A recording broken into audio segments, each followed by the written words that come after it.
vamos a hacer como un pequeño curso de un tema fascinante, la apologética.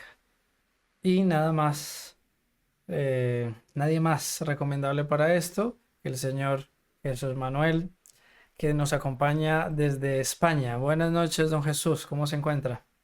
Buenas noches, Diego. Pues bien, aquí en pleno verano, pero bien, con muchas ganas de grabar el programa para ayudar un poco a la gente con esto de la apologética, sobre todo para la gente que recién se inicia, ¿no? En el mundo de la apologética, porque conozcan nuestros fundamentos, ¿no? Los fundamentos de la fe. Así es, don Jesús, magnífico.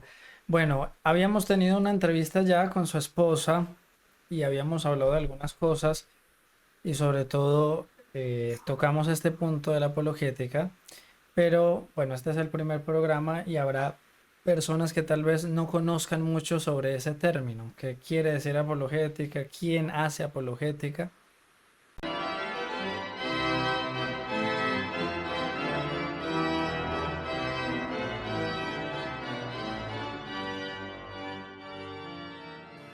Bueno, a ver, apologética es una palabra que significa defensa, ¿no? O sea, defender una ideología, defender un argumento. En el caso de los católicos, pues sería la defensa de la fe católica, ¿no? San Pedro, en una de Pedro 3:15, nos dice que tenemos que estar dispuestos siempre a dar razones y argumentos de nuestra esperanza, ¿no? Pues esas las razones es lo que viene a ser la apologética. La apologética la tiene que hacer cualquier católico. ¿Vale? Cualquier católico, más en la sociedad en la que hoy vivimos, que todo se cuestiona, todo se pregunta, ¿no? Pues tiene que tener la suficiente formación y los suficientes conocimientos para poder hacer apologética, desde cualquier pregunta sencilla que te hagan en tu familia hasta en el trabajo. No solamente tienen que ser con temas controversiales, por ejemplo, de los protestantes. Puede ser un tema de bioética, un tema de por qué no hay que abortar, por qué no a la eutanasia, o Dios existe, Dios no existe. Este tipo de cosas también son apologéticas, ¿vale? O sea, todo lo que sea dar razón de por qué nosotros creemos esto o creemos lo otro es hacer apologética. Apologética no solamente se hace con protestantes o con sectas, también se hace con los católicos para que el católico conozca los fundamentos bíblicos y teológicos de lo que él cree. La iglesia no es que se haya inventado la doctrina, ahora crees esto, mañana lo otro y pasa esto. No, no, todo tiene su fundamento y su orden y su historia, ¿no? Entonces, digamos, un poco la apologética quiere enraizarse un poco ahí, ¿no? En la Biblia, en la historia, a través del testimonio de los santos, de los padres de la iglesia y a través del magisterio, ¿no? Que ha venido diciendo el magisterio en el catecismo o en los documentos conciliares, pues ahí y sería también el tercer pilar de la apologética. Maravilloso, don Jesús. Entonces, estamos hablando de la defensa de la fe y en esa defensa de la fe hay hay un tema y es el primero con el que hemos comenzado y que hemos querido comenzar y es hablar de la iglesia, del culto y los sacramentos. Es decir, Eso es. del arca de la salvación que es la iglesia y de aquello que ella nos ofrece para la salvación. Eso es maravilloso. Empecemos por la iglesia. ¿Qué es la iglesia? ¿Qué denota que es la iglesia? ¿Por qué sabemos que es esta y no aquella o aquella otra? Bien, como tú sabrás, en esta sociedad en la que vivimos se ofrecen muchos grupos o muchas congregaciones que dicen, yo soy la iglesia de Jesucristo. Tenemos a los mormones, tenemos los adventistas, los testigos de Jehová y muchos grupos pentecostales y protestantes, ¿no? Entonces, ¿cómo diferenciar cuál es la iglesia fundada por Jesucristo? Porque las demás, al final y al cabo, van a ser congregaciones religiosas o iglesias con minúsculas, ¿vale? Que han sido fundadas por hombres, ¿no? Entonces, hay una serie de notas o características de la iglesia, ¿no?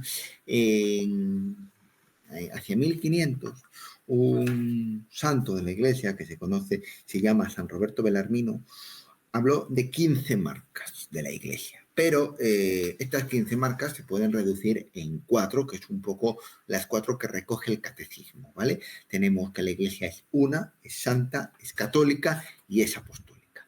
Los numerales del catecismo para que la Iglesia es una es el 813, para que la Iglesia es santa el 823, para la Iglesia católica el 830 y para la Iglesia apostólica el 857. ¿Qué queremos decir? Que vamos a empezar con quizás el más conflictivo, ¿no?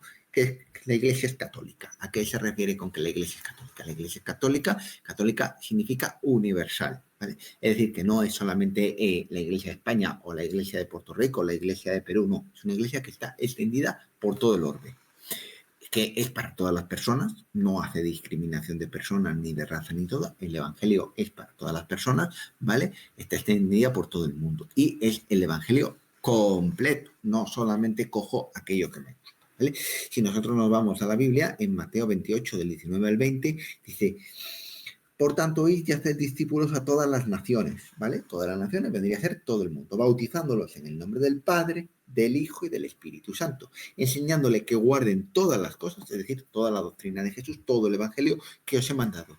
Y aquí que yo estoy con vosotros todos los días hasta el fin del mundo.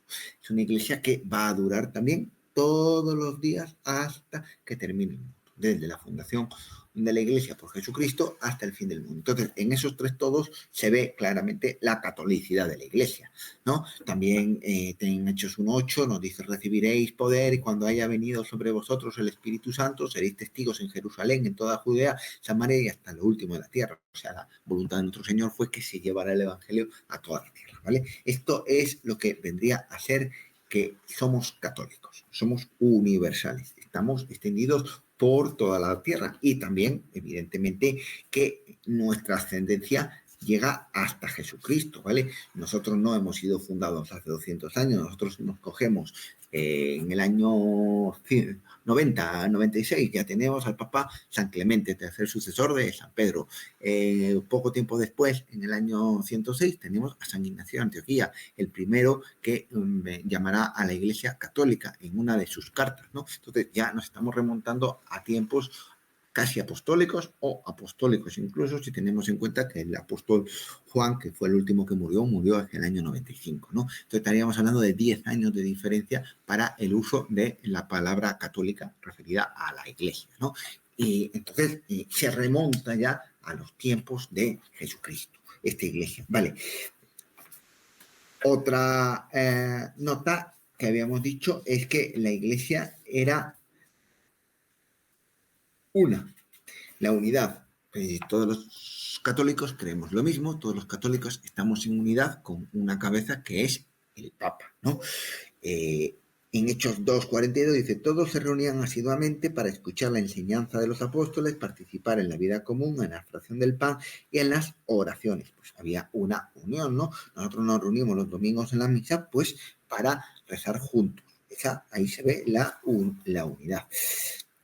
Tengo además otras ovejas que no son de este corral y a las que debo también conducir. Ellas oirán mi voz y así habrá un solo rebaño y un solo pastor. Juan 10:16. Bueno, les ruego que hagan perfecta mi alegría, permaneciendo bien unidos, tengan un mismo amor, un mismo corazón, un mismo pensamiento. Filipenses 2:2. Bueno, pues todas esas citas lo que nos están hablando es de la unidad, ¿no? El católico tiene que tener una unidad doctrinal. Todos los católicos creen lo mismo. Tú te vas a Estados Unidos, el católico de allí va a creer lo mismo que el católico de España o que el católico de Filipinas. Unidad doctrinal. Todos van a estar unidos a la cabeza de la Iglesia, que vendría a ser el Papa.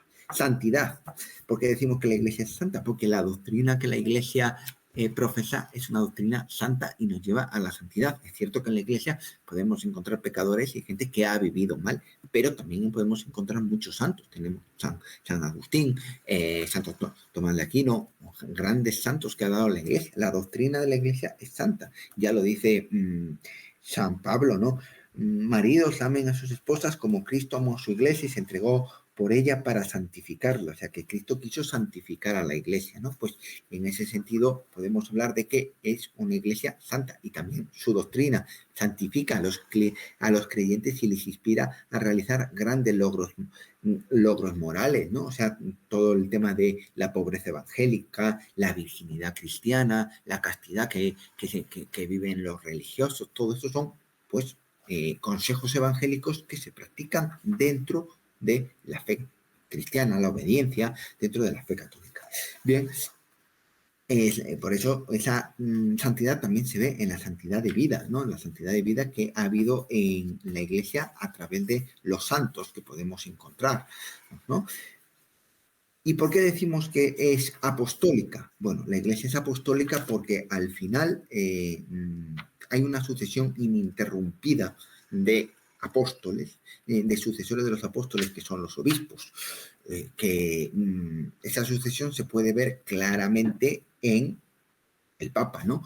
La sucesión del listado de papas desde San Pedro hasta el Papa Francisco, ¿no? Una sucesión ininterrumpida, ¿no? En la Escritura encontramos como en Hechos 1, por ejemplo, se sustituye a Judas, que había muerto, por otro apóstol que iba a ser Matías, ¿no?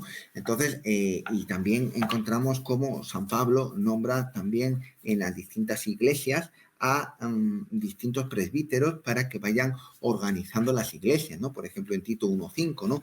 Les dejan en Creta para que vaya organizando las distintas iglesias. Es decir, que a través de la imposición de manos, ¿vale? Se nombran obispos, se nombran sacerdotes para la organización jerárquica de la iglesia. Y pues esto se remonta hasta los tiempos apostólicos. Por eso decimos que hay una sucesión apostólica. Esta sucesión apostólica evidentemente no la encontramos en todas las iglesias que se han podido fundar hace 200, 300 años, porque si nosotros, por ejemplo, nos vamos a los mormones, ellos en 1700 no había mormones, en 1500 no había mormones, ¿de acuerdo? Lo mismo pasa con los testigos de Jehová o los adventistas, ¿no? Son grupos que tienen 200, 300 años, pero nosotros sí encontramos ya obispos católicos en el siglo I, en el siglo II, en el siglo III. Esa es la sucesión apostólica. Digamos que esas 4 notas son las 4 notas que caracterizan a la Iglesia católica.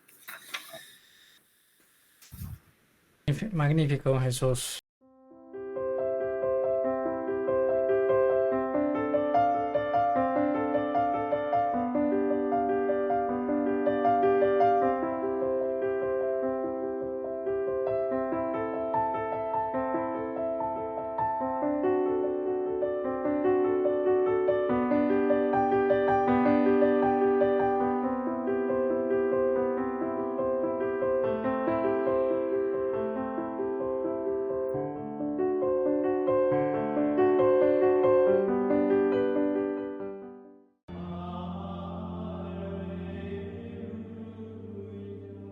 In nome del Padre, del Figliolo e dello Spirito Santo, e così sia. Sia lodato Gesù e Maria.